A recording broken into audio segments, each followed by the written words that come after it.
Doc, kamusta po? Nakaraos na po ba? Sa kabila ng mga pangyayari, hindi kinamuhian ng dalaga ang kanyang nakababatang kapatid. Napakabuti ng puso ni Claire, kaya't labis ang kanyang pagmamahal dito. Proud na proud siya, dahil nalampasan nito ang mga pagsubok at trauma sa buhay. Mula nang iwan sila ng kanilang mga magulang na mas piniling bumuo ng panibagong pamilya, sama-sama nilang hinarap ang mga hamon ng buhay. Hindi sila natitinag ng mga pagsubok. Sa halip, nagtagumpay silang lampasan ang lahat sa tulong ng puong may kapal.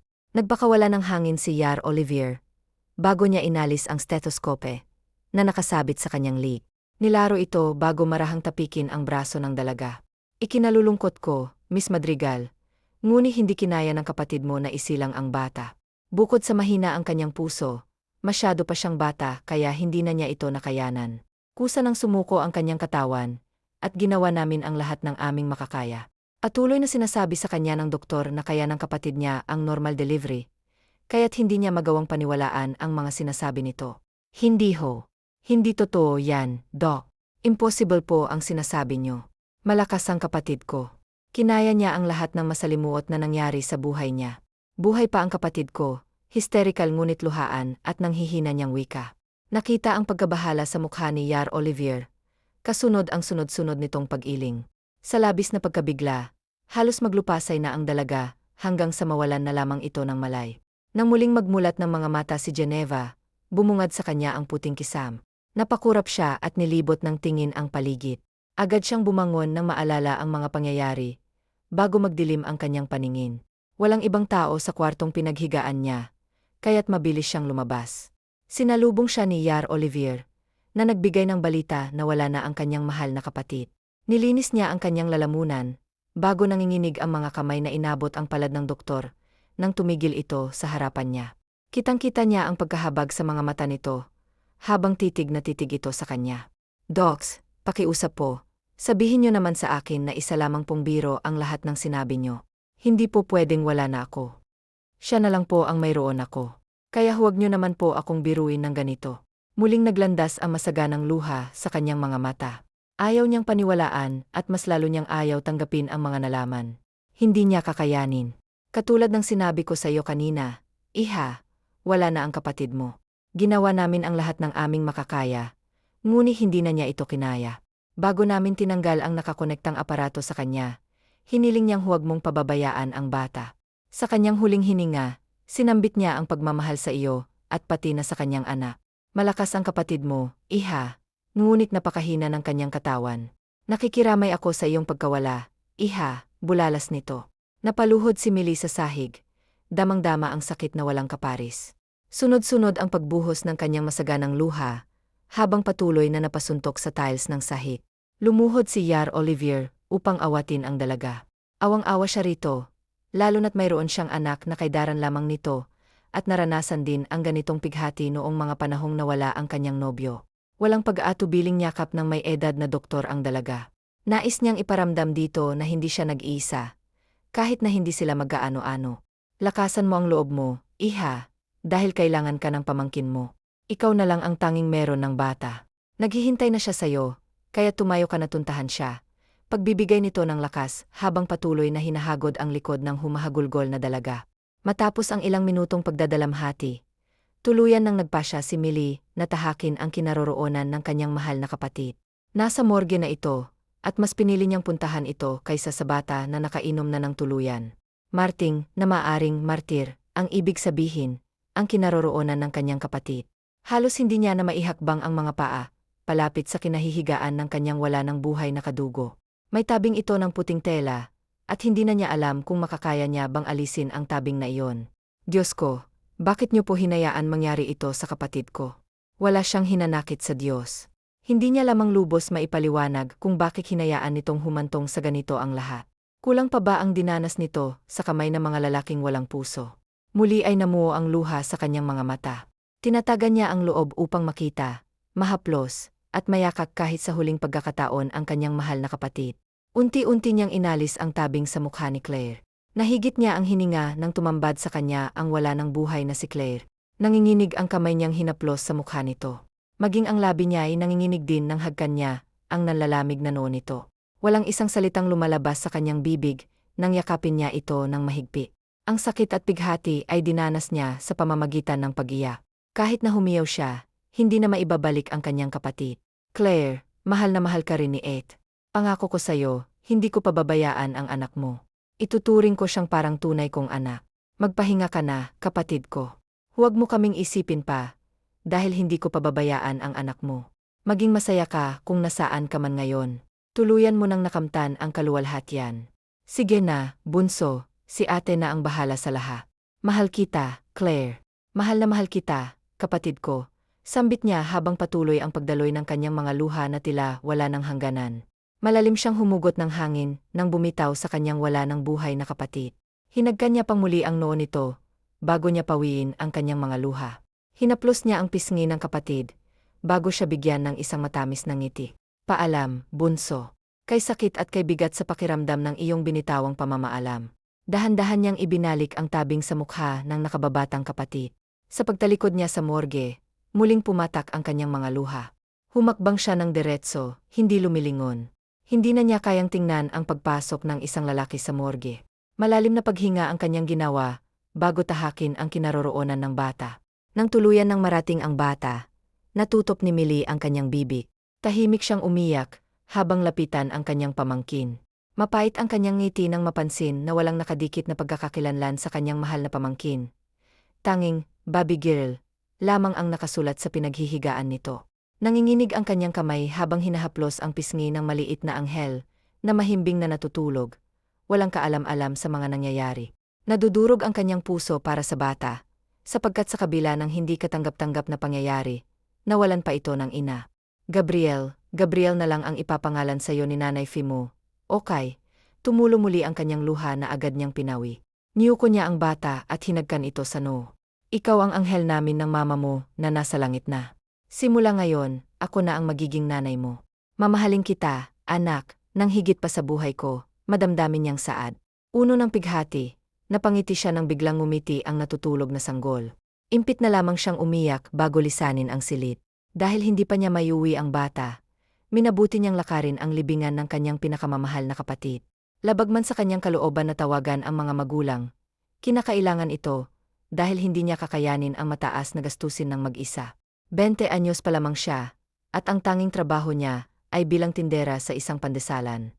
Bagamat may ipon siya, hindi ito sasapat. Ang masakit pa, wala umanong maitutulong ang mga ito. Naibato niya ang gali sa pagdadamdam sa kanila. Ngunit mas napatunayan niya ito ngayon. Nang hihina at puno ng galit sa mga magulang, tinungo pa rin ni Millie ang kanilang barangay. Wala nang ibang maaaring tumulong kundi ang kanilang butihing kapitana. Maraming salamat po, Captain Lois. Hinding-hindi ko po makakalimutan ang pagtulong niyong ito sa amin. Hilam na ang kanyang luha nang muling kausapin ang huling taong hiningian niya ng tulong. Naihatid na nila sa huling hantungan ang pinakamamahal na kapatid, at ni anino ng kanilang mga magulang ay hindi nila nakita. Tinanggap niya na ang mapait na katotohanan. Siya na lamang at ang pamangkin ang tanging magkasama sa buhay. Ginagap ng butihing tagapaglingkod sa kanilang barangay ang kanyang palad, at marahan itong pinisil. Walang anuman, Millie. Pinapangako kong tutulong at maglilingkod ako sa abot ng aking makakaya. Hiling kong humilom ang puso mo, lalo't may batang nangangailangan ng lakas at gabay mo. Lumaban ka lang, Millie ha. Kayang-kaya mong lampasan ang lahat, dahil isa kang malakas na babae. Anito na nagpangiti sa dalagang namumugto ang mga mata. Saglit na bumitaw ang babae, upang dumukot ng ilang papel na pera. Gayon ang 3 buwan niya sa pwesto, at ang natanggap na sweldo ay buwan niyang iniabot sa nagdadalamhating dalaga. Tanggapin mo ito, iha. Inilagay nito sa palad ng dalaga ang pera. Batid niyang kakailanganin ito sa ospital, upang tuluyan nitong makuha ang sanggol. Captain Lois. Muling umagos ang masagana niyang luha. Ano kay buti ng kanilang kapitan sa kanya? Gayunpaman, hindi naman sila nito magkaano-ano. Sobra-sobra na ang tulong na ibinibigay nito sa kanya. Kung sino pa ang hindi nila kadugo, siya pa ang tumutulong sa kanila ng labis. Taos puso po akong nagpapasalamat sa inyo, Captain Lois. Hulog po kayo ng langit sa amin. Kung wala ho kayo, hindi ko na ho alam ang gagawin ko. Hindi po talaga nagkamali ang mga tao sa pagpili sa inyo, dahil napakabuti po ng puso nyo. Naway marami pa po kayong matulungan. Hinding-hindi ko po kayo makakalimutan, lalong-lalo na po ang pagtulong nyo sa amin. Muli, maraming salamat. Tumutulo man ang kanyang luha, nakapaskil naman ang masayang ngiti sa kanyang labi. Meron na kasi siyang pambayad sa ospital, at makukuha at makakasama na niya ang pamangkin. Saka na lamang niya isipin ang pagtataguyod rito. Sa ngayon, kailangan niyang tibayan ang loob, lalo't mag-isa na lamang niyang susuungin ang hamon ng buhay. Ngumiti ang babae, bago tumango sa kanya. May ngiti naman sa kanyang labi, nang bumitaw siya sa yakap nito. Matapos ang ilan pang pag-uusap, nagpaalam na siya, dahil kailangan na siya ng kanyang anak na si Gabriel. Ilang taon ang mabilis na lumipas, at ngayon ay nasa unang baitang na sa elementarya, ang batang si Gabriel. Lahat ng marangal na trabaho ay pinasok na ni Millie, upang matustusan lamang ang pangangailangan ng kanyang anak. Ngunit kahit halos gawin niya ng araw at gabi, hindi pa rin ito nagiging sapat. Lalo pat umuupa pa sila ng bahay, bukod sa mga bayarin sa tubig at kuryente. Nanay, magpahinga ka naman po.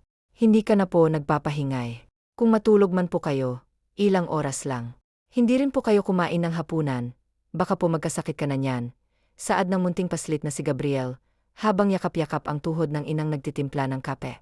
Matalino si Gabriel, kaya sa murang edad niya, naiintindihan na niya ang hirap ng buhay, lalo na ang mga sakripisyo ng kanyang mahal na ina. Alas negatibo 6 na, ngunit ang tanging hapunan ni Millie ay kape. Ang natirang kanin mula kaninang tanghali, ay sa anak niya na lamang ipinakain.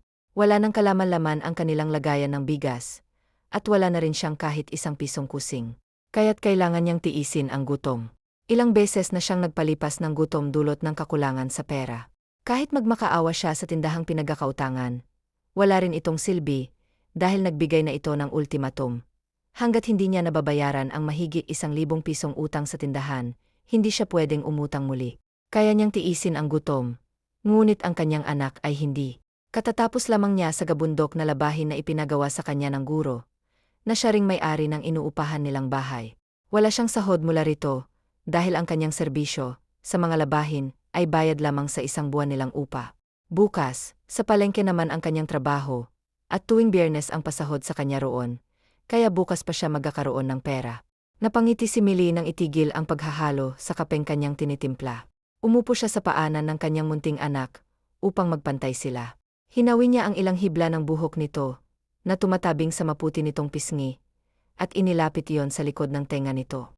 Hinaplos din niya ang mukha ng anak, bago siya nagbigay ng isang napakatamis na ngiti. Pinatakan niya ito ng magaang halik sa magkabilang pisngi. Hindi magkakasakit si nanay, dahil mas malakas pa si nanay sa kalabaw. Okay. Isa pa, kumain ako kanina, hindi mo lang siguro napansin si nanay, dahil busi ka sa homework mo, malambing niyang wika. Napalabi naman ang bata, dahil alam nitong nagsisinungaling ang kanyang ina. Kahit abala siya sa paggawa ng assignment, nakabantay pa rin siya sa kilos at galaw ng kanyang ina. Palagi na lang po kayong nagsisinungaling, nanay. Sinasabi niyo pong busog kayo, kahit hindi kumakain, kahit hindi malakas, kahit hindi. Palagi ko po kayong nahuhuli na hinihilot ang likod, binti, at mga kamay niyo po. Minsan niyo pa nga pong sinabi, kay Papa G na bigyan kanya ng lakas para sa akin. Huwag na po kayong magsinungaling sa akin, nanay, dahil palagi ko po kayong binabantayan. Hindi niyo lang po ako napapansin, dahil hindi ko po pinapahalata. Hindi naman po ako manhid at bulag, nanay. Namumuo ang luha sa mga mata ng batang si Gabriel. Hindi naman alam ni Millie ang sasabihin. Nakalimutan niyang matalino nga pala ang kanyang anak, at hindi umuubra ang kanyang mga pagtatakip sa mga nangyayari. Humugos siya ng malalim na hininga. Na-proud ako sa'yo, Ana. Promisa ni nanay sa'yo na kapag nagkaroon ako ng maayos na trabaho, ibibili kita ng mga damit, yung hindi galing sa ukay-ukay. Hinaplos niya ang pisngi nito, na ikinabuhay ng ngiti nito. Nagislapan pa ang mga mata nito na ikinatawa niya. Yumakap sa kanya ang bata sa sobrang saya nito. Thank you talaga ng marami, nanay, saad nito. You're welcome palagi, anak. OSAT. Maghahanda na ako ng hapunan natin. Ano bang gusto mong lutuin sa manok na binili ko? Fried chicken o adobo? May ngiti sa labi niyang tanong. Tila napaisip ang bata. Adobo na lang po, nanay, kasi wala pong sabaw, yung fried chicken. Sagot nito na ikinatawa niya. Sige, adobong manok ang ulam natin ngayon, sabi niya. Tumango-tango ang bata, at iniwan na niya ito sa sala, habang sinusukat ang binili niyang sapatos.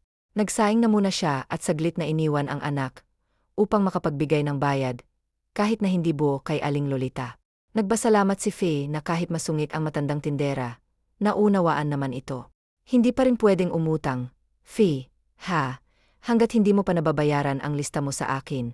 Masungit na sabi ni Aling Lolita, habang nagsusulat sa papel ng ibinigay na pera ni Fee. Opo, Aling Lolita, sa susunod na sahod ko po'y mababayaran ko na po yan. Pangako, sagot niya, na tinanguan lamang na matandang tindera. Bumalik na si Fee sa bahay. Mga 1 oras pa ang lumipas at tuluyan na niyang natapos ang pagluluto. Inaya niya ang anak na kumain. Bukas, labahin naman nilang mag-ina ang tatrabahuhin niya. Matapos nilang kumain, nilinisan niya muna ang anak bago ito patulugin. Bandang 9 oras na nang maramdaman ni Fee ang matigas na higaan. Ramdam niya ang nangangalay niyang likod at binti, maging ang kasukasuan. Kaya kinuha niya ang liniment oil at nilagyan ang ilang parte ng katawan na nananaki. Mabilis siyang hinila ng anto. Pagdating ng panibagong umaga, naghanda na siya ng agahan para sa kanilang mag-ina. Hinayaan niya munang sulitin ng anak ang tulog nito, lalo't palagi itong maagang gumigising kapag papasok sa eskwela. Pinusod niya ang maalong buhok, bago tipunin ang gabundok nilang labahin. Ibinabad niya muna ang mga iyon bago inanyayahan ang anak na mag-agahan. Sa gitna ng pagbababad ni Fee sa kanyang mga labahin, humahangos na lumapit sa kanya ang kababatang si Chlo. Kunot ang noo nitong sinundan siya. Sino bang humahabol sa'yo at hingal kalabaw ka diyan? Tanong niya sa kaibigan, na ngayon ay nagpupunas ng pawis. Huminga-hinga muna si Nelia, bago sabihin ng sadya sa kanyang kaibigan. B, may alok ako sa iyong trabaho. Malaki ang sahod at pwede mo pang isama ang ina at anak mo. Bulalas nito na ikinatigil ni Fee sa kanyang ginagawa. Agad na nagbanlaw ng kamay ang dalaga, at masayang inabot ang kamay ng kaibigan. Legit ba yan, B? Paniniguro niya, na sunod-sunod na tinanguan. Saan at kailan? Excited niyang tanong. Napakalaki ng 100,000, kaya siya naingganyo sa alok nito. Huwag lang sanang pagbebenta ng puri, dahil hinding-hindi siya papasok sa ganong trabaho. Mas mabuti pang magdildil ng asin, huwag lang madungisan ang kanyang iniingatang puri. Pagiging kasambahay ang magiging trabaho mo, B, medyo malaki, yung bahay at ikaw lamang ang maglilinis. Pero huwag kang mag-alala, hindi naman mahirap dahil mga high-tech na ang mga gamit doon sa mansyon. Kinakailangan ko na kasing umalis, dahil may sakit si Mudra, at wala namang ibang mag-aalaga sa kanya. Bakit ikaw? Dahil ikaw lang naman ang nag-iisang bruha niyang anak. Ikaw ang napili niya, dahil bukod sa masipag ka, alam kong kailangan mo ng trabaho, paliwanag nito na walang pag-aalinlangan. So ano, game ka ba? Magsisimula ka na bukas. Stay-in ang gusto ni Bossing. Ayaw niya ng palaging umuwi, salaysay nito na agad namang sinang-ayunan ni Fee. Sobrang laking tulong ng alok mo sa akin, B. Thank you ha. Hulog ka talaga ng langit sa aming mag-ina, nagagalak niyang anirito. Asus, maliit na bagay lang, B. O sige na, alis na ako ha. Pakiabot na lang itong regalo ko sa maganda kong inaanak, dahil kailangan ko pang hakutin ang lahat ng gamit ko sa mansyon. Babalikan kita bukas na mga 6 oras dahil 9 oras ang lipad ko pauwi na Mindoro. Saad pa nito. O Sej, Nelia, salamat ulit hapati na rito sa regalo mo. Siguradong magtatatalo na naman, yung inaanak mo sa saya. Alam mo naman yun, basta regalo, tuwang-tuwa, napapangiti niyang wika na ikinangiti naman ng dalaga. Always welcome. O siya, aalis na ako. Yumakap siya sa kanyang kaibigan at pilyang pinalo ang pang-upo nito. Sana all, pinagpala, di ba? Sambit pa nito matapos kumalas ng yakap. Luka-luka ka talaga, nasabi niya sa kaibigan. Mula pa noong bata sila, likas na ang kapilyahan nito. Tuluyan nang umalis si Nelia, habang si Fee ay iniwan na munang binabad ang kanyang labahin. Gising na ang kanyang anak na ngayon naghihilamos na ng mukha. Binati ni Fee ang anak, at agad na ibinigay ang regalo mula sa kanyang kaisa-isang ninang. Wow, ang dami pong dress, kitang-kita ang tuwa sa kite na mukha ng bata. 5 pares ng Barbie dress ang natanggap. Bawat isa ay may iba't ibang disenyo at kulay, kaya't manghang-mangha si Gabriel. Lahat ay sinukat nito. Bilang ina, labis ang saya ni Fee. Bukas, anak, babalik si Ninang Chlo sa atin. May inaalok siyang trabaho na tinanggap ko na agad. Malaki-laki kasi ang sahod sa papasukan kong trabaho, at bukod pa roon, makakasama kita. Maging behave ka doon, ha? Okay po, nanay, masayang tugon nito. Napangiti si Fee at inanyayahan ang kanyang anak na kumain. Mas lalo pa siyang natuwa, dahil ang mga undergarments nilang mag-ina ay si Gabriel ang naglaba. Hinayaan na lamang ito ni Millie na magpresenta ng tulong sa kanya. Nang sa ganun ay mapagaan ang kanyang trabaho, pati sa pagsasampay, nagpresenta na rin ang bata. Ngunit tinanggihan ito ni Millie dahil batid niyang pagod na ang kanyang anak. Nang makita niyang natutulog na si Gabriel sa sala, binuhat niya ito at dinala sa kanilang silid. Naghanda na rin siya ng pananghalian nila at nang matapos ay naligo na siya. Pagkagising ng kanyang anak, nilantakan na nila ang pagkain kanyang hinanda. Nang tuluyan ng matuyo ang mga sinampay, tinupi na nilang mag-ina ito at isinilid sa bag. Maaga rin silang natulog. Umaga na ngayon, at araw na ng pagdadala ni Nelia kay Fee sa mansyon na pinagtatrabahuhan nito. Ready ka na ba? Mukhang kabado ka, natatawang tanong ni Nelia nang marating nila ang napakalaking bahay. Wala ang amo ni Nelia dahil nasa business trip pa ito. Sa pamamagitan ng cellphone, sinabi na alis na ito dahil sa ina nitong may sakit. Bakit naman ako kakabahan? Tanong ni Fee sa kanyang kaibigan. Wala. Huwag mo na lang intindihin ang sinabi ko. Sagot nito na may nakakalokong ngiti sa labi. Ikinasal ang buong kilay ni Millie habang nag-iling-iling. Sumunod siya sa kaibigan habang karga ang anak na nakatulog sa biyahe. Agad na itinuro ni Nelia ang lahat ng dapat matutunan ni Millie. Itinago rin niya ang ilang larawan ng amo dahil tiyak na kapag nakita ito ng kaibigan, aatras ito. Sinadya niya talagang kuhanin si Fee bilang kapalit ng makita niya sa silid ng amo ang isang drawing book na may larawan ng kaibigan. Single pa ang amo niyang lalaki, at ang alam niya ay hindi ito nakipagrelasyon. Nagbabaka sakali lamang siya na matuloy ang pantasya ng kaibigan at ng amo sa isa't isa. Kung sakaling matuloy ang naudlot na pagtitinginan ng mga ito, siya ang pinakaunang tao na matutuwa para sa kaibigan dahil deserve nito at ng kanyang inaanak ang isang lalaki na katulad ng kanyang amo, bukod sa gwapo, mabait at successful sa buhay. So aalis na ako, B. Ikaw na ang bahala rito. Bukas pa ang dating ni Bossing, kaya pwede ka pang magsing pretty dito.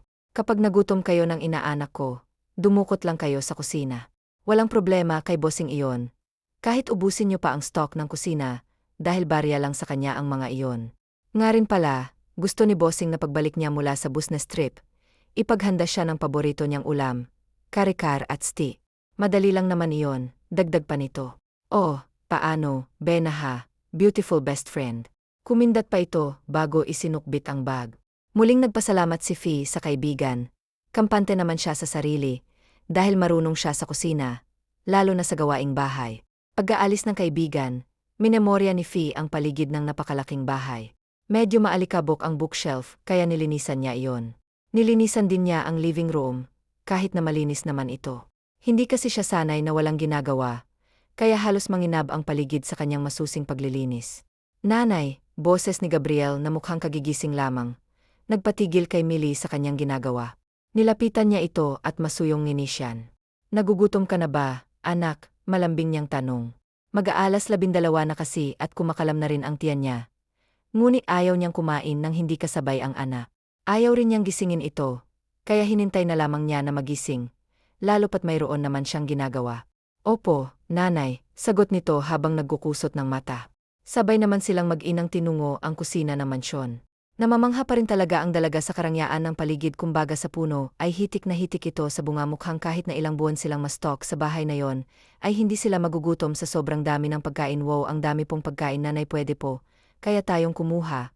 Kahit isa lang inosenteng tanong nito nang buksan niya ang ref na punong-puno ng laman na halos magsiksikan na sa sobrang dami. Ang tinutukoy din nito ay ang mga tsokolete po, pwede naman siguro, hindi naman siguro. Mapapansin ang amo natin kung kukuha tayo ng isa lang nag-alangan man, ngunit sa nakikitang pananabik sa anak, ay kumuha siya ng isang piraso. Pero anak, mamaya mo na kainin, o kailangan muna nating kumain, para hindi kasi punin pangungondisyon nitong agad namang sinangayunan ng bata matapos kumain, ay kinondisyon niyang muli ang anak na pumirmi lamang sa salas. Sinabi naman ni Nelia na pwedeng manood ang tea, kaya binuksan niyo ni Millie nang sa ganun, ay hindi ito maburo sa salas habang naghihintay sa kanya. Na matapos ang mga kailangang tapusin sa hardin naman, ay nagtabang siya ng mga damo, nagbunot na rin, at diniligan ng mga natutuyong bulaklak, na papailing siya. Dahil mukhang hindi yun napagtutuunan ng pansin ng kanyang kaibigan pagkatapos sa hardin, ay ang pool naman ang nilinisan niya. Tagaktak ang kanyang pawis na matapos niyang lisan ng pool nagpunas. Siya ng pawis gamit ang laylayan ng kanyang damit, ipinasya niya na rin na pumasok sa loob. Sinulya pa niya lang saglit ang tuwang-tuwa niyang anak na nanonood ng cartoons. Bago siya pumasok sa silid na ibinigay sa kanila ng kaibigan, minabuti niya na lamang na maligo. Dahil nanlalagkit na siya sa pawis matapos malinisan ang sarili, ay pinuntahan niya na ang anak kailangan niya na itong paliguan pagkatapos ko po bang maligo, nanay manunood pa rin po ako ng TO.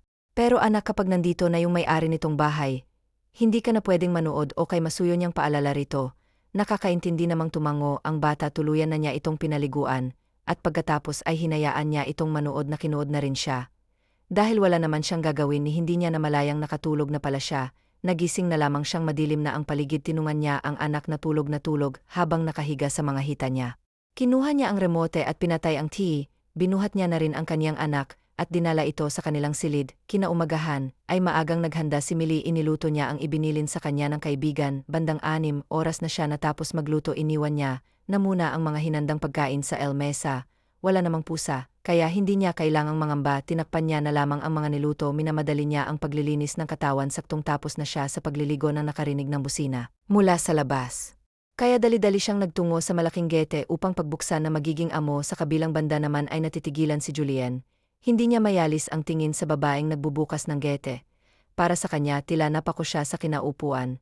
Habang matamang nakatitig sa babaeng bumihag ng puso niya, ilang taon na ang nakakaan. Masasabi mang bata pa ang puso niya noon, ngunit ang babae lamang ang katangitanging nakukuha ng kanyang atensyon. O mas tamang sabihin na ito lang ang katangitanging babae na nakasungkit ng pihikan niyang puso. Ibang-iba kasi ito kung ikukumpara sa ibang mga babae na masyadong liberated. Bukod sa pagiging liberated, ay maarte din, mahinhin ito, matalino, at mabait. Average girl man ito kung isalarawan ng ibang, ngunit para sa kanya ito ang pinakamaganda sa lahat. Bukod sa kanyang ina Millie, mahina ang naibulalas niya nang humarap ito sa bintana ng kotse niya. Bumilis din ang tibok ng kanyang puso nang ngumiti ito. Ngiti nitong yon doon siya nito, nabihag mas lalo pang bumilis ang tibok ng puso niya, kumatok ito sa bintana ng kotse niya. Para siyang iwan, tinalo niya pa yung natatae. Huminga na lamang siya ng malalim, at pilit na pinakakalma ang sarili. Nag-poker face rin siya, bago buksan ng bintana, at kagaya ng ekspresyon niya, kanina'y nagulat rin ito. Nang masilayan siya, Julian, tila bay hindi siya sigurado sa nakikita. Pakiramdam din niya ay tumigil ang pag-ikot ng mundo niya. Ang kauna-unahang lalaki na umangkin ng kanyang batang puso noon ay nasa harapan niyang muli ngayon. Lihim namang napangiti ang binata na wala ang pagiging blanko ng mukha nito na masilayan malapitan ang mukha ng hindi makapaniwalang dalaga. Nilinis niya ang lalamunan bago tumikhim. Millie, what a small world, baritonong saad niya rito sa napakapreskong tono. Hindi niya nais na ipahalata ang epekto nito sa kanya. Ikaw ang magiging amo ko, paninigurado niya na tinanguan lamang ng binata. Agad siyang napalunok at saka nag-iwas ng tingin, dahil hindi niya kinakayang makipagtagisan ng tingin rito. Hindi naman magkamayaw ang puso niya sa pagtambol. Ilang taon na kasi ang dumaan, ngunit ang epekto sa kanya ng lalaki ay kagayang-kagaya pa rin ng dati. Walang nagbago. Nakabaon lamang sa puso niya, at ngayon nasa harapan na niya itong muli, at siyang namumutawirin ang pagtingin niya para dito. Good morning po, sir. Nautal niyang bati rito. Napahigpit ang kapit niya sa laylayan ng lumanyang damit nang marinig ang bahagyang pagtawa nito. Para bang musika yun sa kanyang pandinig. Masyado namang formal. Just call me Julian. Bruskong sambit niya na tinugon lamang ng dalaga ng isang tipid na tango. Call me Julian. Right here, right now. May otoridad naman doon niya. Nais niyang marinig ang muling pagtawag nito sa kanyang pangalan, kaya sarak kasi sa pandinig kapag tinatawag siya nito sa mismong pangalan niya. Sa totoo lang ay isinusuka niya ang pangalang Julian, dahil sinunod ang pangalan niya sa pangalan ng ama na siyang naging dahilan kung bakit nagpatiwakal ang kanyang pinakamamahal na ina. Ngunit kapag ang babaeng iniibig niya noon at magpahanggang ngayon ang siyang tumatawag sa kanya ng pangalan niya, ay natutuwa siya. Ganito talaga sigurong epekto ng pag-ibig, Julian. Hindi niya talaga mapigilang mautal sa lalaki lamang siya. Nabubulol, dinaig niya pa yung batang natuto palang magsalita kapag nasa harapan niya ito, lalo na kapag ilang metro lamang ang layo nito sa kanya. Dinadaga ang puso niya, nakakapawang talaga ang pag-ibig. Face me, muli niyang mandorito, habang pigil ang pagsilay ng pilyo nitong labi. Napipilitan namang sinunod ni Millie ang utos sa kanya ng lalaki. Hindi niya mapigil na kagatin ang ibabang labi, lalo't batid niyang namumula siya. Naging malikot ang kanyang mga mata, na siyang nagpangiti na ng kuluyan sa binata. You're still that innocent girl I've met in high school. Walang nagbabago sa'yo, Millie, sinsero niyang anirito. Gusto niya itong hagkan sa mukha at halikan sa labi. Ngunit hindi naman maaari, dahil wala siyang karapatan. Hindi siya nito nobyo. Pero ikaw, ang laki na ng pinagbago mo. Hindi ka na ikaw, yung dating payatot na Julian. Mukha ka ng isang successful na negosyante. Congratulations, Julian ha. Puri niya rito. Natuwa siya sa laki ng pagbabago nito. Hindi nakapagtataka dahil matalino talaga ang lalaki. Bukod pa roon ay binyayaan ito ng perpektong anyo na maaari mong ikumpara sa mga hot actors sa Hollywood. At patin man ito noong mga high school sila, ay marami pa rin itong tagahanga. Nakatatak sa pangalan nitong pagiging varsity player, binansagan rin noong campus heartthrob. Ngunit hindi nito, yun pinanghahawakan o kahit na ipagyabang dahil para rito'y marami pang mas higit sa kanya. Thanks, Millie. So ano, abante na ako May ngiti sa labing paalam niya rito na tinanguan lamang ni Millie. Nais niya pa sanang makausap ito ng matagal ngunit ang tiyan niya ay nagrereklamo na. Isinara niya na rin ang bintana ng sasakyan at minaniho ang kotse papasok. Matapos igarahe ang Porsche, nakabibili niya lamang ay bumaba na siya. Isinabit niya rin ang sunglasses sa long sleeves na suot. Hindi niya na muna kinuha ang maleta. Maya-maya niya na lamang kukunin kapag nalaman na niya ang nag-aalboroto niyang tiyan. Lumingon siya sa dalaga na agad namang tumalima nang magtagpo ang kanilang mga mata. Did you prepare something for me, Millie? Malumanay niyang tanong nang makalapit na ito sa kanya. Nais niyang malaman kaagad kung may hinanda na ba ito o wala para naman kung sakaling wala pa'y magpapaaral malamang magpaariba. At nakapamulsang muling humakbang papasok. Ngunit nasa entrada pa lamang siya nang bigla siyang napahinto ng matanggay. Malamang matanaw niya sa maliit na batang babae na tumatakbo papalapit sa kanya. O mas tamang sabihin na sa babaeng nasa likuran niya. Nanay, umiiyak na anito bago yumakap sa kanyang ina. Akala ko po iniwan niyo na ako kagaya nung nasa panaginip ko. Sumbong nito sa kanya. Nagsalubong naman ang makakapal na kilay ni Julienne. Nanay, pauli-ulit na tanong niya sa isip. Tila ba kinurot ang puso niya nang kargahin ni Millie ang bata. Mas lalo pa siyang nakaramdam ng sakit nang tawagin nito ang kargang bata ng anak. Tila ba tinuklaw siya ng ahas. Kung kailan naman nag-cruise ang landas nila ng babaeng noon, pa'y gustong makita, ay saka naman naging huli ang lahat. Inanatili niya ang pagiging malaya, dahil sa plano niyang hanapin ito at ligawan. Ngunit mukhang sobra na siyang nahuli. Bumagsak ang magkabilang balikat niya, pati na ang kaninang masigla, at kumpleto niyang pakiramdam, ay bigla na lang rin napalitan ng lungkot at panghihinayang. Ngunit kahit na nasasaktan sa natutunghayan, ay hindi niya magawang iwas ang tingin sa mag-ina. Kabaliktaran ang ibig sabihin ng mga panaginip, anak ko. Hinding-hindi mangyayari na iwanan ka ni nanay. Mahal na mahal kita, anak ko, kay tahan na po pag-aalo niya sa anak, habang hinahaplos ang likod nito. Pinapatakan niya rin ng magagaang nahalik ang tuktok ng ulo nito. Namuo ang pagkahabag sa kanyang inosenteng mukha. Naalala niyang kapatid ang tunay na ina ni Gabriel. Alam ng kanyang anak ang tungkol sa ina nito. Hindi siya kailanman naglihim sa anak. Lahat-lahat ay sinabi niya ng detalyado. Hindi na kinaya ni Julienne ang mga nasasaksihan, kaya minabuti niyang ang mauna sa loob at agad na dumiretso sa dining aya. Sumunod naman sa kanya ang mag-ina. Meron ka na palang anak, paninimula saad ni Julienne, habang hinihiwa ang stick na si Millie pa mismo naglagay sa kanyang plato. Nakakatawa para sa kanya, dahil para itong asawa niya kung pagsilbihan siya. 6 na taon na rin, may ngiti sa labing tugon naman ni Millie. Hindi na muna kumain ang anak niya, dahil hindi pa naman umano ito nagugutom. Nagpaalam ang bata kay Julienne na kung maaring manood ng cartoons, na agad namang pinayagan ang binata. Ewan ba ni Julienne ngunit sa likod ng sakit na nararamdaman, ay napakagaan ng loob niya sa bata. Para kasi itong munting sugo na inihulog sa lupa, upang maghasik ng kakyutan. If you don't mind me asking, may I ask kung nasaan ang daddy niya?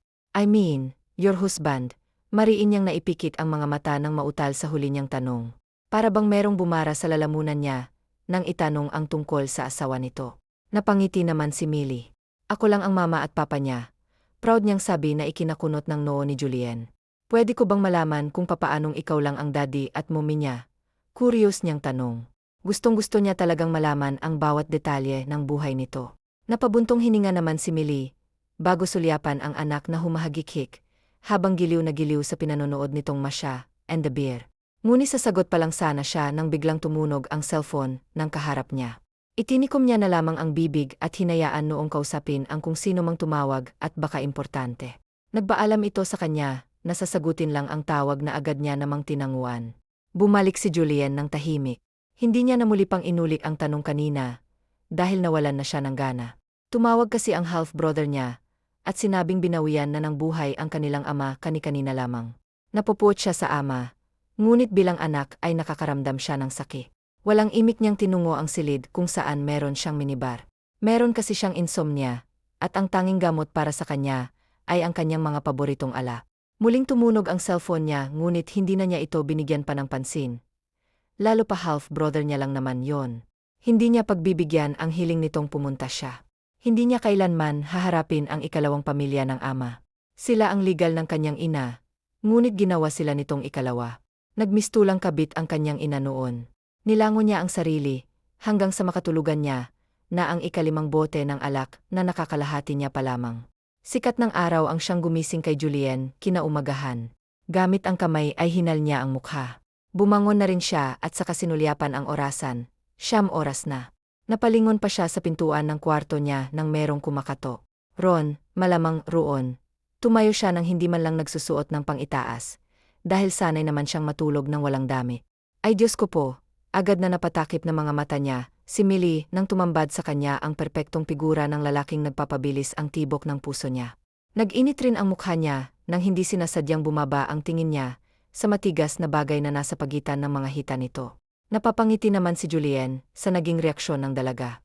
Agad niya ring nyuko ang nasa ibaba ng kanyang puson. Napapakamo siya, dahil naka-boxer shorts lamang pala siya, at tuwing umagay nagngangalit talaga ang alaga niya. Ganoon naman ang mga lalaki tuwing umaga, it was normal. Sorry, anya rito. Sinsero siya lalo't nakikita niya talaga ang hiya sa dalaga. Ngunit nakapagtataka lamang dahil para bang unang sulya pa lamang nito sa katawan ng isang lalaki. I'll just make a quick change. Baba ka na muna at susunod na lang ako. Utos niyang mabilis na sinunod ng dalaga. Natatawa na lamang siya, dahil nagtatakbo pa ito makalayo lang agad sa kanya. Nang tuluyan nang mawala sa paningin ng babaeng nagpasigla sa araw niya, ay isinarado niya na muna ang pinto. Naghilamos at nagsipilyo lang muna siya, bago isuot ang pang-jogging niyang damit. Tirik na ang araw, ngunit gusto niyang magpapawis. Masyado siyang na-dry ng gamp na trabaho sa negosyo niya sa States, isama pa ang ilang business trip niya, kaya't gusto niyang langhapin at pagmasdan ang palibot ng kanilang tahimik at disiplinadong subdivision. Good morning po, Sir Julien. May ngiti sa labing bungad kay Julien. Ang kite na anak ni Millie. Lumuhod siya upang magpantay sila ng bata. Good morning to you baby. What's your name? Malambing niyang tanong. Inisil niya rin ng marahan ang malaman at maputi nitong pisngi. Gabriel po, Sir Julien. Bibong pakilala nito sa kanya. Napangiti siya ginulo ang buhok nito. Napansin niya rin ang uniforme nitong kupas na. Tito Bri na lang. Apasok ka na ba sa school mo? Tanong niya pa na sunod-sunod nitong tinanguan. Nasaan nga pala ang mama mo? Dagdag niya pang tanong nitong inilibot ang tingin sa paligid ngunit hindi niya makita ang hinahanap. Nasa kusina po, Tito Julien. Hinahanda niya po yung baon ko, sagot nitong ikintango-tango niya. Saan ba ang school na pinapasukan mo at ihahatid na kita? By the way, do you want Tito Bri to be your driver today? Tanong niyang ikiningning ng mga mata nito. Natawa siya at muling pinisil ang pisngi nito. Gusto ko po. Gusto ko po, tumatalon pang sabi nito. Mas lalo namang napangiti ang binata. Ang plano niyang pagjojoging ay hindi niya na itutuloy. Magpapalit lang muna si Dito ng damit ha. Tapos sabay tayong kakain ng breakfast. Okay, anya rito. Sunod-sunod namang tumango ang bata. Ginulo niya ang buhok nito, bago bumalik sa silid. Isang simpleng shirt na maroon at khaki shorts na pinarisan niya ng puting sapatos at sunglasses ang napili niyang isuot. Para sa kanya ay napakasimple lamang ng suot niya. Ngunit nang masilayan ito ng dalagay, para bang na starstruck ito. Gusto naman ng binata ang nakikitang admirasyon sa mga mata ng dalaga. Yumuko siya upang itago ang ngiti sa kanyang mga labi, na hindi niya mapigil-pigil. Dinaig niya pa ang teenager na kinikilig. Ramdam niya rin ang pag-iinit na magkabilang tuktok ng tenga niya. Ay si nanay, nagaganyak, kurap-kurapet winawarningan na tumigil ito ngunit pilya lamang siyang nginitian ng anak, kaya't napapakagat labis siyang nagbaba ng tingin. Para bang inilalako siya nito sa binata. Nahihiya po si nanay, Tito Julien, sambit pa nitong muli. Napapatakbo na si Julien, bago humakbang patungong hapag. Sinanyasan niya si Gabriel na tumigil, dahil namumula na ng husto ang mama nito. Maging ang lig ay nadamay na sa pamumula. Na-miss ko ang scrambled eggs. Come on, join me. Masarap kumain ng may kasalo.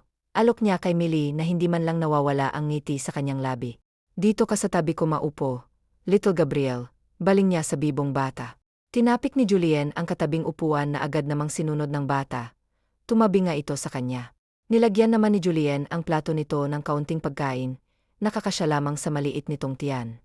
Panay ang kwento ni Gabriel ng tungkol sa nakukuha nitong mga grades at scores sa eskwelahan. Hindi man ni Julien kadugo ang bata ay proud na proud siya rito. Nakikita niyang sarili kay Gabriel, matalino at higit sa lahat ay kagaya niyang walang kinagis ng ama. Sa kabilang banda naman ay tila ba hinahaplos ang puso ni Millie sa closeness ng dalawa, gayong kakikilala lamang ng mga ito. Parang hindi sila ibang tao kung ituring nito. Natutuwa siya at the same time, may nalulungkot, dahil naibaling ng anak niya, kay Julien ang pananabik nito sa ama. Kapag na-perfect mo ang test na ibibigay sa inyo ng teacher nyo, may reward ka sa akin, okay?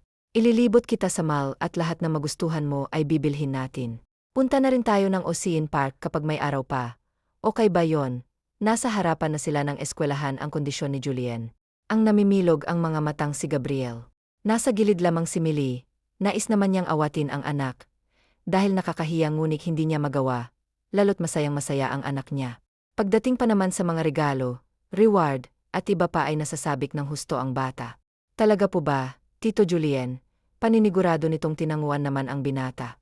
Yehe, sisiw lang po sa akin ang mga pakiz ni Maam. Pagyayabang nito.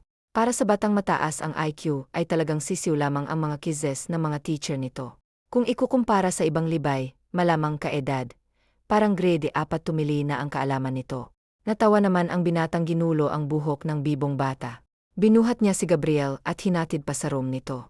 Laglag naman ng mga panga ng mga dalagang guro, sa makalaglag panty, na figura ng lalaki nang masilayan nila ito. Bae, little Gabriel ni Tito. Good luck sa kiss, okay, anyang thumbs upan naman ng bata. Ninisyan niya ito bago umalis. Hindi niyo na po sana pinangakuan ang anak ko, sir, at baka po. Sana'y hindi na ni Millie napigilan ang sarili na sabihin, yun sa binata. It's okay. Hayaan mo na lang akong gawin to, Millie. Nangangailangan siya ng kalinga. Natutuwa si Gabriel sa mga simpleng gifts, kaya hayaan mo na lang. Sagot naman ng binata, na hindi na lamang tinugunan pa ng dalaga. Itinuon na lamang nitong pansin sa labas ng sasakyan. Julien, paninimula ni Millie. Sinulyapan siya nitong sagli. Nais niyang magpaalam sa binata, dahil kailangan niyang magpaalam sa dating pinagtatrabahuhan, na hindi na siya makakapasok sa isdaan nito. Saglit siyang nilingon nito, dahil focus ito sa pagmamaniho. Magpapaalam lang sana ako kung pwede akong sumagli sa palengke. Kailangan ko kasing magpaalam ng personal, kay Ate Chuna, na hindi na ako makakapasok sa kanya bilang tindera. Nahihiya niyang paliwanag dito. Bumagal naman ang pagpapatakbo ng sasakyan ni Julien.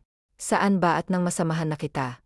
Pagpipresenta niyang sunod-sunod na iniling ng dalaga. Naku, huwag na, Julien. Dahil malansa doon, hindi ka naman bagay doon. Tanggi niya na ikinakunot ng unang binata. Dati rin akong alikabok, Millie. Umangat lang dahil sa nagsumikap ako, mahinahong anya. Pero kasi hindi pa rin talaga kumbinsido ang dalaga sa nais nitong pagsama sa kanya. No more BS. Sasamahan kita sa ayaw at sa gusto mo, pinal nitong sabi. Wala na ngang nagawa pang dalaga. Nakayuko lamang siya habang binabaybay ang daan patungo sa pwesto ng Ate Tsuna niya. Kapag sumasabay sa kanya ang binata ay agad niyang inuunahan, hanggang sa maramdaman na lamang ng balikat niya ang matigas na bagay kaya napatigil siya sa paglalakad. Miss naman, tumingin ka sa dinadaanan mo, iritableng wika ng babae na nakabungguan ni Millie. Ay naku, pasensya ka na. Sinserong paghingi niya ng dispensa sa nabunggon ngunit inirapan lamang siya nito. Mapanuya pa siyang sinuri ng tingin sa kanito pinagkrus ang kamay. Makikita mo talaga sa postura ng babaeng na mataray ito. It wasn't her fault. Broskong boses, yon mula sa likod ng dalaga. Napadda pa ito ng kabigin niya sa biwang. It was you, miss. Ikaw ang hindi tumitingin sa dinadaanan mo. Nakafocus ang atensyon mo sa cellphone na hawak mo. So don't you dare put the blame on MY woman. May diing anya sa kaharap na bigla na lang nawala ang pagiging mataray kanina at napalitan ng paghanga. Nagislapan ang malalaki nitong mata na ikinangwi ng lihim ng binata. Kung ilalawan niya kasi ang babaeng kaharap, ay para itong isang sardinas. Pilit na isinisiksik ang sarili sa hapit na hapit nitong suot na hindi naman rito, bumagay bagkus ay nagmukha pa itong butete. Magsasalita pa sana ang babaeng kaharap nang malamig itong tingnan ni Julien. Sa huling segundo ay binigyan niya ito ng nakamamatay na tingin. Pagkatapos ay walang ano-anong nilagpasan nila ito, habang hawak niya pa rin sa biwang ang naumid na dalaga. Hindi mo na sana pinatulan pa, Sir Julien, dahil ako naman talaga ang may kasalanan eh. Hindi ako nakatingin sa dinadaanan ko.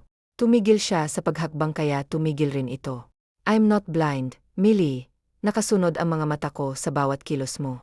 Siya ang may kasalanan kung bakit kayo nagkabungguan. Isa pa, hindi ko basta-basta hahayaan ng kahit na sinong matahin ka. Lalo't mukha namang binugbog na sardinas. Banat nitong ikinapitik, malamang ikakapit. Nangiti ng dalaga, dahil hindi niya akalaing marunong rin itong mamuna ng kapwa. Oh, huwag mong pigilan at baka sa pang-upo mo, yan lumabas. Biro niya ritong nagpawala sa pinipigilan nitong ngiti. Baka naman po pwede nyo na pong bitawan ang biwang ko. Wika niya, dahil kanina pang hindi nito inaalis ang kamay sa biwang niya. Oh, sorry, mabilis nitong binawi ang kamay at saka ito napakamot sa batok. Tumango na lamang si Millie at nagpatuloy sa paghakbang. Tuluyan nilang narating ang pwesto ni Tuna. Sinabi rito ng dalaga na hindi na ito makakapasok na naunawaan naman ng babaeng may-ari ng tindahan. Matapos ng pamamaalam sa dating pinapasukang trabaho, ay umuwi na sila ng mansyon. Dumiretso agad si Millie sa kusina, habang si Julian naman ay sa kanyang silid. Pagpasok niya pa lamang ay bumungad agad sa kanya ang cellphone, na panay ang ring. Napabuntong hininga siya bago kunin ang cellphone. Iniwan niya sa ibabaw ng kama ang half-brother niya, ang tumatawag, at halos mapuno na nito ang call logs niya, sa paulit-ulit nitong pagtawag. Pinakatitigan niya lamang ang cellphone, na patuloy sa pagtunog, hanggang sa ipasya niyang sagutin ang tawag nito. Thank goodness sinagot mo rin. Saad ng nasa kabilang linya. Where is it, Antoine? Walang gana niyang tanong. Ibinagsak niya rin ang katawan sa kama, sabay hilo sa kanyang sentido. Ngayon niya lang naramdaman ang hangover. Kuya, sinabi ko naman sa text at sa tawag na wala na si Dad, di ba? Hindi ka man lang ba sasaglit, kahit sulyapan mo lang si Daddy isang beses lang, bro. Please, nasa tono talaga nito ang pagsusumamo sa kanya. Sa mga half-BR brother at half-sister niya, ay tanging si Antoine lamang ang tumatawag sa kanya ng kuya. Ito lang din ang palaging umaapoy, nangangamusta, at kung minsan ay bumibisita, kahit na dinededma niya lang ito. Kaya nyo na yan. Kayo naman ang pamilya ni Tanda, kaya huwag nyo na akong idamay sa mga palabas nyo. Pakisabi sa nanay mo na hinding-hindi ako maghahabol sa mga pera na matandang binawian na rin naman ng buhay. Iyon lang at pinatay niya na ang tawag. Nanginginig ang buong kalamnan niya sa gali. Grabe ang sakit at pahirap na ibinigay sa kanila ng kanyang ama. Dinurog nito ang puso ng butihin niyang ina, at ni Pisong Kusing ay hindi ito nagbigay, ni ang suportahan siya ay hindi nito ginawa. Kaya anong kadahilanan para dalawin o silipin niya ito, gayong hindi niya, yun ginawa noon sa kanila, habang nagdidildil sila ng asin ng kanyang ina. Nawala lamang ang galit sa puso ni Julien, nang kumatok sa pintuan niya ang dalaga. Ang mayumi nitong binig ay nagbibigay na naman ng bolta-boltaheng kuryente sa buong sistema niya. May ngiti sa labi niya nang bumangon sa kamang hinihigaan. Sinuklay niya ang buhok gamit ang kamay bago buksan ang pinto. Yes, animoy hindi naging mabangis kanina nang salubungin niya ng isang matamis na ngiti ang dalagang nasa kanyang harapan. Agad namang napayuko si Millie dahil para siyang hinihipnotismo. Nadadala siya sa mga ngiti nito na nagpapahina ng kanyang mga tuhod. Ang puso niya na may nagkukumahog na naman at tila ba walang planong kumalma. Nakapaghanda na po kasi ako ng pananghalian, nautal niya pang imporma rito. Mas lalo lamang lumawak ang pagkakangiti ng binata, kaya hindi niya na napigil ang sarili, nakabigin ito at inabot ang baba. Your redness is making me damn crazy. Millie, can I kiss you? Para na siyang atakehin sa puso. Madiin niya na lang na ipinikit mga mata ng unti-unti itong yumuko, hanggang sa maramdaman niya na lang ang mainit at malambot nitong labi. Napahigpit ang kapit niya sa laylayan ng kanyang damit lalo na nang gumalaw ang labi nito. It was her first kiss at hindi niya alam kung papaanong tumugon. Mahal niya ang lalaki ngunit walang rason upang gawin nila ang nakapanghihinayang nilang pinagsasaluhan. Kaya naman, buong lakas niyang itinulak ito. Mali po, Sir Julian. Tinatagan niya ang sarili upang masabi lamang yon ng klaro sa lalaking kahara. Sinikap niya ring salubungin ang mga mata nitong punong-puno ng katanungan. Katulong niyo ho ako sa mansyon na ito. Hindi po ako katulad ng ibang mga babae. Hindi rin porkit may anak na ako, ay basta-basta na lang akong bibigay. May dignidad po ako, Sir Julian, at sana po hindi na ito muli pang maulit. Masakit para sa kanya ang mga salitang binitawan. Isa lamang siyang alikabok, habang ito'y nagniningning na diamante. Kakain na po. Sumunod na lang po kayo sa baba. Nagbaba siya ng tingin, dahil nagbabadya na sa pagbagsak ang kanyang taksil na luha. Napapasabunot naman sa sarili ang binata. Alam niya mali yung ginawa niya ngunit anong magagawa niya, kung iyon ang isinisigaw ng puso niya. Gustong-gusto niyang ligawan ng dalaga at magpakaama sa anak nito ngunit hindi niya napaalam kung maaari bilalot merong totoong ama ang batang si Gabriel. Pisit na pahilamos na lamang siya sa mukha, matalino siya ngunit natatanga siya sa pag-ibig, bumuntong hiningan na lamang siya. Bago sumunod sa dalaga sa hapag ay namutawi ang katahimikan, tanging tunog ng kubyertos lamang ang maririnig. Hihingi na sana ng sor ang binata nang bigla nilang magpaalam ang dalaga na magwawalis lang muna sa heart. Di napapakamot na lamang tuloy si Julien sa ulo niya, magpapatulong na lamang siya sa anak nito. Mamaya tama kay Gabriel siya, hihingi ng tulong, minadali niya ang pagkain, at agad na nagpaalam sa dalaga pupuntahan niya sa eskwelahan si Gabriel. Tito Julien, patakbong lumapit sa kanya si Gabriel na makita siya nito. "Hey little angel, did you miss Tito Julien?" Malambing niyang tanong rito nang salubungin niya ito ng isang nayakap. Binuhat niya rin ito, sobra po tito, at saka alam niyo po na perfect ko po yung kiss ni Maam, tapos may bigla ang meeting sila, kaya wala po kaming pasok mamaya, magiliw nitong sabi na ikinangiti ni Julien. Dahil mukhang umaayon sa kanya ang panahon, saktong-sakto lang pala ang pagsundo ko sa'yo, anya, sa bata kumain ka na ba? Tanong niyang sunod-sunod nitong tinanguan. Very good, mahihingan sa sanang pabor sa'yo si Tito Julien. Niliitan niya ang boses na ikinagitlabain na sa kung ano bang pabor ang gustong hingi ng binata. Get your bag first din, magpaalam ka na kay teacher. Utos niya muna sa bata na agad naman nung sinangayunan bumaba ito at patakbong bumalik sa room nito. Ano po bang favor ang kailangan niyo tito? Inosenteng tanong ni Gabriel habang nasa loob na sila ng sasakyan. Kinakabitan ito ni Julien ng seatbelt. Kasi si nanay mo gali sa akin, pinalungkot niya ang mukha pati na ang boses. Nais niya kasing kampihan siya nito, childish man, ngunit wala siyang ibang maisip na paraan. Bakit naman po? Takang tanong nitong ikinakalat ni Brian sa kanyang ulo. Papaano niya nga ba sasabihin sa isang bata ang mga nangyari kanina? Bumuntong hininga siya bago simulan ang pagmamana. "Neo, I like your nanay, kaso ayaw niyo sa akin. Dahil hindi daw kami bagay." Paninimula niya, iniisip niya siguro na purkit may anak na siya, ay hindi na siya kamahal-mahalan so much. Bobby Gabriel, at handang-handa naman akong maging super daddy mo. Gusto mo rin ba akong maging daddy? Gustong-gusto po, napakabait niyo po, tapos gwapo pa. Masayang tugon nito sa kanya na ikinangiti niya. Pero, Tito Julien, hindi naman po ako ni nanay totoong anak. Anitong biglang ikinapreno ng binata.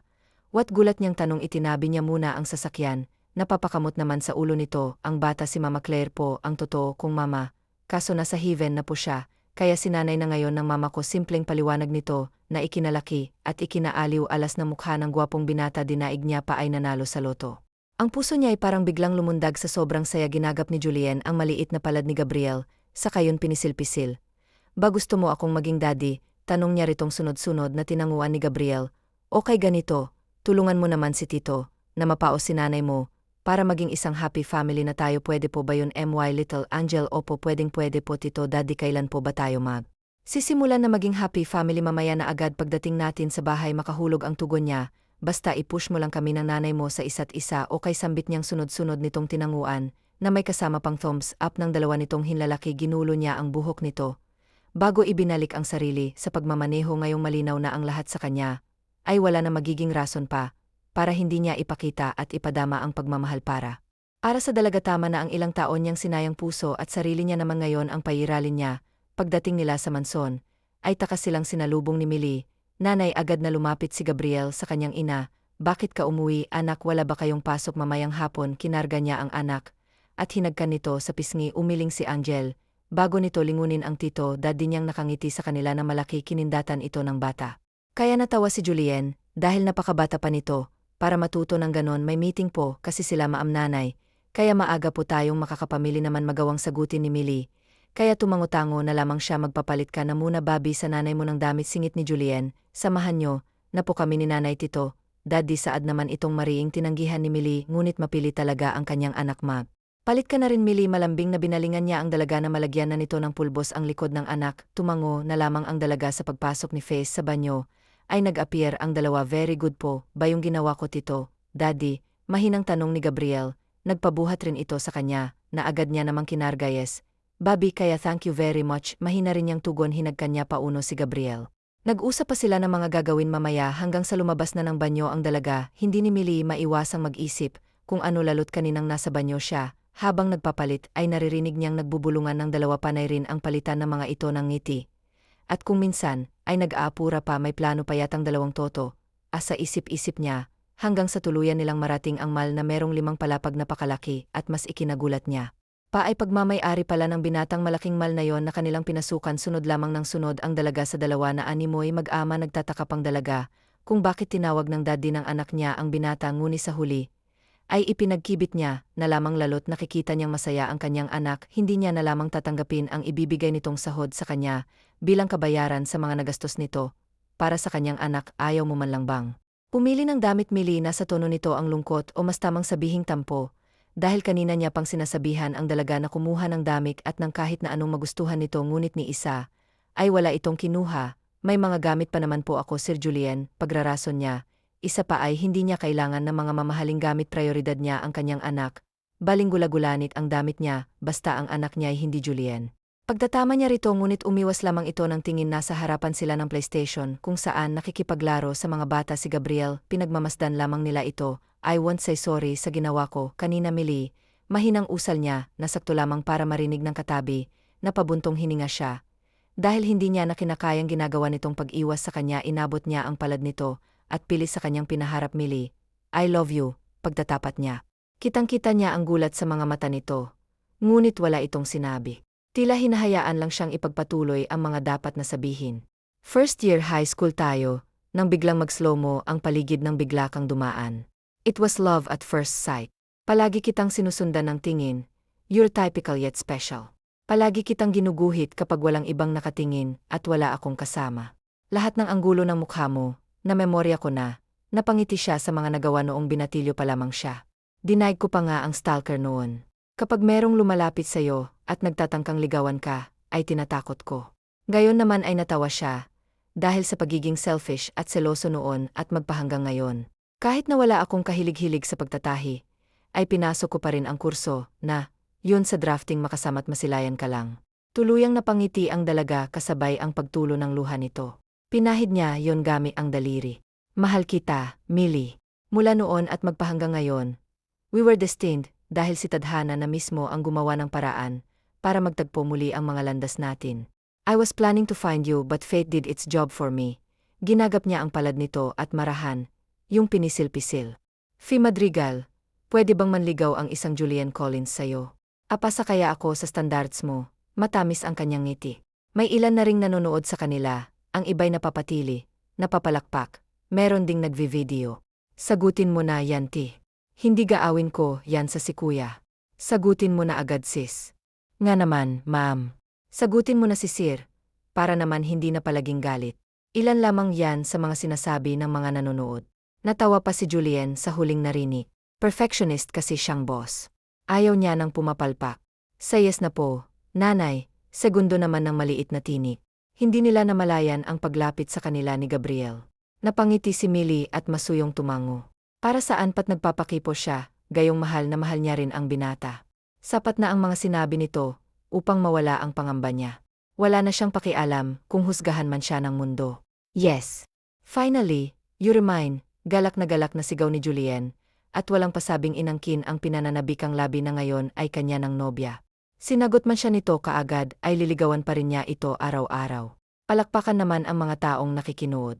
Naging trending din ang video nilang dalawa na umani ng mga papuri at suporta. Ipinagpaliban na lamang nila ang pagpunta sa Ocean Park, dahil mayroong nais na puntahan si Julien. Bakit po ang daming tao dito, Daddy Tito? Usisa ni Gabriel nang kumasok sila sa isang bahay na singlaki lamang ng mansyon ng binata. Napagdesisyonan na ni Julien na harapin ang ama. Nasa bahay tayo ng papa ng tito daddy mo, anak, si Millie ang sumagot. Call me daddy, may Gabriel. Malumanay na utos si Julien, nang makitang papalapit na madrasta kasama ang mga anak nitong walang kareaksyon, maliban kay Antoine na nakangiti sa kanila. You came, mapanuya ang saad nito sa kanya. Blangko niyang tinanguan ang kabit ng kanyang ama. Sinulyapan pa niya rin ang mga kapatid, at mapaklang kinisihan ng mga ito, maliban lang kay Antoine na napapaiyak ng tingin. Susulyapan ko lang si Dad, pagkatapos alis na rin kami ng pamilya ko. Don't be threatened, Victoria, dahil wala akong pagnanasa sa mga yaman, at ari-arian ng lalaking inagaw mo lang naman sa kaibigan mo. Kawawa ka naman dahil sa kahuli-hulihan hindi ka niya nagawang pakasalan. Kabit ka pa rin hanggang sa huling hininga ni Tanda. Mas mapanuyan niyang anirito, habang tinakpan ang tenga na natatakot na si Gabriel. Mahigpit rin ang kapit sa braso niya ng kanyang nobya, pigilang galit ng ginang dahil hindi niya nais na maiskandalo kaya, kahit na nagsusumidhi ang galit niya, ay pinigilan niya, at mas piniling tarik-kuran na lamang ito. Walang imik na umabante sila Julien at Millie. Huminga ng malalim ang binata nang makita ang amang butot balat na namuo ang luha sa kanyang mga mata. Hindi niya lubos maisip na ang amang maskulado, tigasin, gwapo, at successful na businessman ay makikita niyang nakahimlay at butot balat pa. "What happened, Dad?" Mapait na tanong niya kasabay ng pagtulo ng kanyang masaganang luha. "I'm so sorry." "Sorry, nahuli ako." "I love you, Dad." Hinaplos niyang salamay na siyang humaharang sa pagitan nilang mag-ama. Tila piniga ang puso niya sa nasasaksihan. Pinahid niya ang luha nang umiyak na rin na si Gabriel. "Daddy, huwag ka na pong umiyak." Anito sa kanya na ikinangiti niya. "Hindi na, anak." Masuyo niyang tugon kay Gabriel na ngayoy inaangkin na niyang anak niya. Pagkatapos niya rito sa ama ay asikasuhin niya ang relasyon nila ni Millie sa bata. Magiging biological pa rin sila nito. "Ayos ka lang." Nasa sala sila nang lapitan ni Millie ang nobyo. Katatapos niya lang maligo, kaya naman nanunuot sa ilong ng binata ang mabango niyang amoy. Napangiti ito at inayos ang nasa hita nilang anak. Anak nila, dahil tuluyan na nilang nakami ang titulo ng pagiging totoong magulang ng mahal nilang si Gabriel. 1 buwan na rin magmula nang ilibing ang ama ng binata. At gaya ng sinabi niya, hindi niya pinag-interesan ang yaman ng ama, kahit na ipinipili ito sa kanya ng pribadong attorney ng daddy niya. "Very well, love." Malambing niyang tugon bago abutin ang labi ng pinakamamahal. "Ang bango mo naman." Namumungay ang kanyang mga mata, kaya't ang dalagay, bigla-bigla na lang namula, agad rin itong kumawala sa halik niya nang kumilos ang kanilang anak. "Hatid ko lang muna anak natin sa kwarto niya ha." Paalam nitong ikinakaba ni Millie. Ni hindi na namalayan ang dalaga na wala na pala sa tabi niya, ang anak pati na ang nobyo. Nagitla na lamang siya nang lumubog ang katabing inuupuan. "Love." Masuyong tawag ng binata sa kanyang nobya, nabatid niyang kay kabahan. Nais niyang iparamdam ang pagmamahal rito ngayong gabi. Ngunit ramdam niya ang takot nito, kaya't hindi niya ito pipilitin. Ipinatong niya na lang ang ulo sa balikat nito, at saka ito niyakap mula sa likod. "Mahal na mahal kita, Millie. Napakasaya ko, dahil sa wakas kasama ko na ang kaisa-isang babae, na bumihag ng puso ko. Sa gitna ng kalungkutang nangyayari noon sa akin, nagagawa ko pa ring umiti dahil sa'yo. Binigyan mo ng kulay ang malungkot kong mundo. Salamat sa pagtanggap, love." Itinapat niya ang lapis sa lig nito. Kita niya ang maliliit na balahibo nitong nagtayuan, kaya imbes na hagkan nito sa lig kagaya ng nais, ay kiniliti niya na lang ito. Napuno ng tawanan sa 4 na sulok ng salas ni hindi nila namalayang magkapatong na pala sila sa kakakiliti sa isa't isa. Nagtagpo ang kanilang mga mata na animoy nagkakaintindihan sa mga nais na mangyari.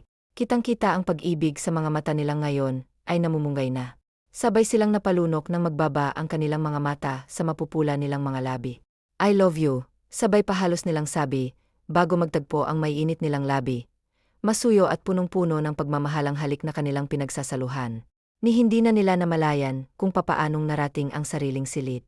Basta't ang tanging alam lamang nila, ay pareho nilang pinaparamdam kung gaano nila kamahal ang isa't isa. "Ano't binayayaan ako ng Diyos ng isang gaya mo gayong puro reklamo ako sa kanya." Napapangiti niyang hinahaplos ang pisngi ng babaeng nasa kanyang bisig na ngayoy mahimbing na natutulog. Napagod ito ng husto, dahil hindi niya tinantanan, hanggat hindi nakakasiguradong makakabuo sila ng ikalawa nilang anghel. "Salamat po Lord sa napakagandang regalo na ito. The best ka talaga." Mahinang usal niya bago hagkan sa noo ang nobya. Ipinikit niya na rin ang mga mata, dahil namimigat na ang kanyang taluka. Kinaumagahan ay naunang nagising si Julien. Napangiti siya nang bumungad sa kanyang mga mata ang pinakamamahal na babae. Ngunit agad ring napawi ang mga ngiti nang maramdaman na maini ito. "Love." Mahina niyang nyugyog ang balikat nito. Ngunit hindi siya nito sinasago. Agad siyang bumangon at agad na kumuha ng damit sa wardrobe. Kumuha siya ng gamot at tubig. Pinunasan na rin niya ng basang bimpo ang buong katawan ng nobya, upang maibsan, kahit papaano ang mataas nitong temperatura. Matapos mapunasan ay dinamitan niya na ang nobya. Iniwan niya muna saglit ang kinuhang gamot at tubig sa gilid ng lamesa, upang ipaghanda ito ng makakain. Supang tangin niyang nagawa, dahil sa pagmamadali. Dinala niya na yun sa silid nila, at agad na ginising ang nobya. Pinilit niya itong pakainin, pagkatapos ay pinainom niya ng gamot. Hindi nagtagal ay bumuti na rin ang pakiramdam nito. "Pinag-alala mo ako, love. Gustuhin ko mang tumawag ng Yar Olivier, kaso nahihiya naman ako. Lalo't first time natin kaya kanilagnat." Anya habang hinahaplos ang mukha ng nobya. Napangiti naman si Millie. Binuka niya ang kamay na ikinangiti nito. Mahigpit silang nagyakap, hanggang sa marinig ang maliliit na tinig ng kanilang anak, na nasa labas ng kanilang silid. "Gising na ang prinsesa natin." ani ni Julien bago kumalas sa yakap ni Millie. Binuksan niya ang pinto at agad na kinarga ang kanilang anak. "Good morning anak," bati ni Millie. Anak niya at niyakapian nang ilapit ito sa kanya ng nobyo. "Good morning din po, nanay," malungkot na ani nito, kaya tinanong nila ito kung bakit ito malungkot. "Kasi po nanay, daddy, wala po akong baby sister or brother. Mag-isa lang po ako. Wala po akong kalaro. Gawa na po kayo ng babi nanay daddy." Umiyak na ito ng tuluyan. Nagkatinginan na naman ang dalawa, kasunod noon ang impit nilang tawa. "Tinatrabaho na namin ni nanay ang little Gabriel natin, so tumahan ka na po," pang-aalo ni Julien sa kanilang anak. Tumigil naman ito sa pag-iyak at nagpalipat-lipat ng tingin sa kanilang dalawa. Talaga po, sabay silang tumango nang may ngiti sa kanilang mga labi, kaya ngumiti na rin sa wakas ang anak nilang nalulungkot na sa pagiging only child nito. Natapos ang araw na lahat sila'y masaya. Hinanda na rin ni Julien ang proposal niya para sa babaeng pinakamamahal. Siya lahat ang trumabaho dahil nais niyang paghirapan ang matamis na ng pinakamamahal kung taba niya ang anak. Haya naman pagkauwi na mag-ina ay nilagyan ni Gabriel ng piring ang kanyang nanay. "Bakit naman may pinful ka pa anak?" Napapangiting tanong ni Millie habang inaalalayan siya ng anak na maglakad pasulong. "Basta po nanay," ito ang palaging sinasagot sa kanya ng anak, kahit na may ideya na siya sa mga nangyayari. "Nandito na po tayo nanay kaya pwede nyo na pong tanggalin yung blindfold nyo." Excited na tura ni Gabriel na agad namang ginawa ni Millie. Tumambad sa kanya ang napakagandang hardin. Napupuno ng maliliit na ilaw ang paligid. Meron ding mga bulaklak at iba pang disenyo na hindi niya na maisalarawan pa dahil nakatuon na ang kanyang atensyon sa lalaking ngayon ay nasa kanyang harapan. Habang nakaluhod at may hawak na pulang kahon sa loob ay merong gintong singsing na ang nasa gitna ay diamante. Napakaganda kaya naman ang mga luha niya ay nagsilang lagag dahil sa labis na ligaya. "Oo, Julien," madamdaming sambit niya ng pawiin ang luha. Nasa gilid lamang nila ang kanilang anak na ngayon ay may hawak na cellphone. "Millie Madrigal, the most wonderful woman I've ever had my love. Will you accept me for the rest of your life? Will you marry me?" Tumulo ang luha niya dahil sa sobrang saya ng tumango ito. Napangiti siya at agad na isuot sa daliri nito ang singsing na siya pa mismo ang pumili. Tumayo siya at agad itong hinalikan sa labi. Tumugon si Millie, kaya pinagsaluhan nila ang isang matamis na halik. Ang bata namang nasa gilid nila ay nagtakip kunwari ng mga mata. Natawa na lamang sila. Isang buwang paghahanda sa kanilang kasal at tuluyan nilang binitawan ng pangako sa isa't isa sa harapan ng altar. Ilang araw pa ay natanggap na rin nila ang pinakahihintay nilang biyaya, galing sa Diyos, ang kanilang ikalawang anghel si Blake. Mas lalong namutawi ang saya sa kanila nang muling magbunga ang kanilang pagmamahalan. Hindi man naging maganda ang mga naranasan nila sa buhay noon, ngunit hindi yun naging hadlang upang sukuan nila ang hamon ng buhay. Gayon ay malalaki na ang kanilang 3 anak, at ngayon din ay sinselebrete nila ang ika-anibersaryo ng kanilang pagiging mag-asawa. Wakas. TNNANET. Faye, Millie Nora, Claire Angel, Gabriel Brian, Julian Dr. Yar Olivier Kapitan, Kapitain Lawis Vin, Antoine Nelly, Chlo.